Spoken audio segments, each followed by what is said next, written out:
ஆப்சஷன். ஒரு நல்ல மனோதத்துவ நிபுணர்கிட்ட இந்த படத்தை பற்றி டிஸ்கஸ் பண்ணணும்னு ஆசைப்படுறேன். ஒரு சில படங்களுக்கு மட்டும்தான் இப்படி தோணும். காயம், ரத்தம், ஒரு சில சீனில் பயப்பட வைக்கும் பின்னணி இசை, இதெல்லாம் எக்ஸ்க்ளூட் பண்ணிட்டா இது ஒரு பொயட்டிக் மூவி. இப்படி ஒரு காதலிக்கிட்ட மாட்டிக்கிறதுக்கு பதிலாக ஃபார் எவர் சிங்கிளாகவே இருக்கலாம் அப்படின்னு ரிவ்யூ போட்டிருந்தாங்க. நானும் அதே மனநிலையில் தான் நினச்சேன். பட் நான் நேசித்த சில காதலிகளும் அவங்களோட பழகினதை வச்சு என்னோட அனுபவங்களும் அண்ட் அவங்க பாயிண்ட் ஆஃப் வியூவில் கொஞ்சம் பார்க்கலாமா?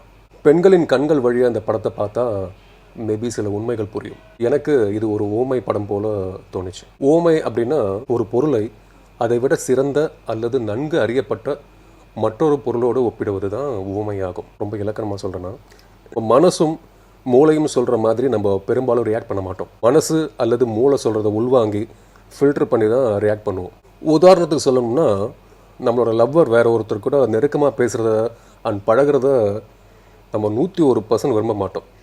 அதே தான் பெண்கள் சுபாவமும். அவங்க நல்ல நண்பர்களாக கூட இருக்கலாம், பட் அவங்க மனசுக்கு அது காரணமெல்லாம் தேவையில்லை. மனசுக்குள்ள கோபம் அனலாக கொதிக்கும், இருந்தாலும் வெளியில் அவங்க ரொம்ப கூலாக பிஹேவ் பண்ணுவாங்க. நான் இதை ஃபில்ட்ரேஷன் வேர்ஷன் ரியாக்ஷன்னு அடையாளப்படுத்திக்கிறேன். பொதுவாக நம்ம பார்க்குற காதல் படங்கள் ஃபில்ட்ரேஷன் வேர்ஷன் ரியாக்ஷன் ரக காதல் கதைகள் தான்.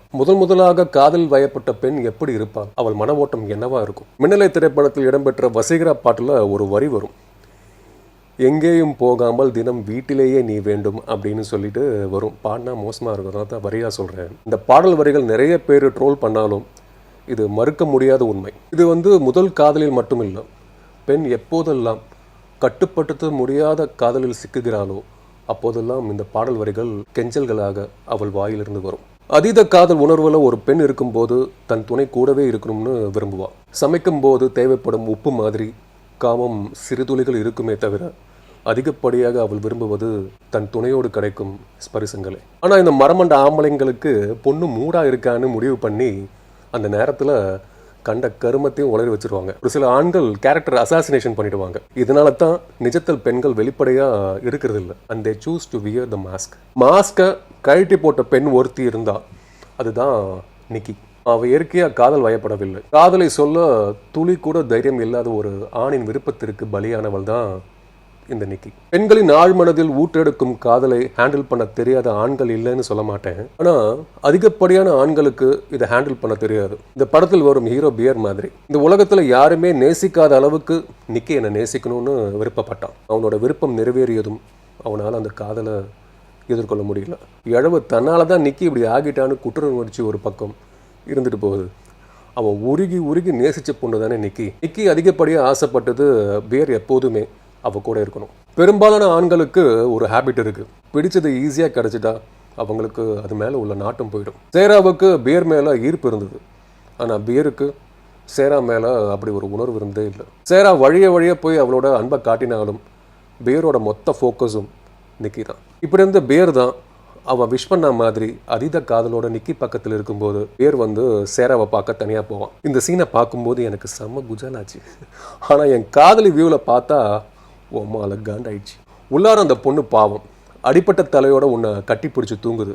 நீ என்னடான்னா எங்க சேரா கூட கடலையாக போடுற, உன்னெல்லாம் என்ன நினச்ச அடுத்த நிமிஷம் தரமான சம்பவம் ஒன்று நடந்திருக்கும். கண்டிப்பாக என் காதலி பாயிண்ட் ஆஃப் வியூவில் சிரித்து போய் சில்லறையை சிதற விட்டுருப்பா. சச் அ சாட்டிஸ்ஃபைங் சீண்டா அப்படின்னு கண்டிப்பாக அவன் நினச்சிருப்பா. அப்படின்னு எல்லா பொண்ணுங்களும் கண்டிப்பாக நினச்சிருப்பாங்க. காதலில் கிரீன் ஃபிளாக் ரெட் ஃபிளாக் அப்படின்ற மயிரெல்லாம் கிடையவே கிடையாது. உண்ணுதுன்னா அது உண்ணுது. somebody else should not touch that. காதலில் பொசசிவ் ஆனால் அதை வெளிப்படுத்துங்க. அது உள்ளே மறைச்சி வச்சுக்கிட்டு கூலாக பிஹேவ் பண்ணால் everything and everybody gonna hurt you. SJ Suryah ஒரு நிகழ்ச்சியில் சொன்னார், நல்லா இருந்துச்சு அது ஆக்சுவலி. இது லவ் இஸ் எ கமிட்மெண்ட். அதை கமிட் பண்ணிக்க முடியாட்டி தொடாத அப்படின்னு. It's a damn true. Fear is such a asshole. நிக்கி காதல் எதிர்கொள்ள முடியாத ஒரு கோழை, இதுதான் உண்மை. பட் படம் அட்டகாசம். கண்டிப்பாக தியேட்டரில் பார்த்து ஜாலியாக மிரண்டு பார்க்கணும். போய் பார்த்துருங்க. டிவிலலாம் வரது வெயிட் பண்ணாதீங்க. தியேட்டரில் பார்த்தா தான் அது முழு எக்ஸ்பீரியன்ஸ் கிடைக்கும். அந்த எஃபெக்டோட தான் நீங்கள் பார்க்கணும். அப்படி பார்த்தா மட்டும்தான் இன்னும் பயங்கரமாக ஒரு கூஸ் பம்ப்ஸ்லாம் கிடைக்கும். கண்டிப்பாகவே பாருங்கள், வயது வந்தவர்களுக்கு மட்டும்.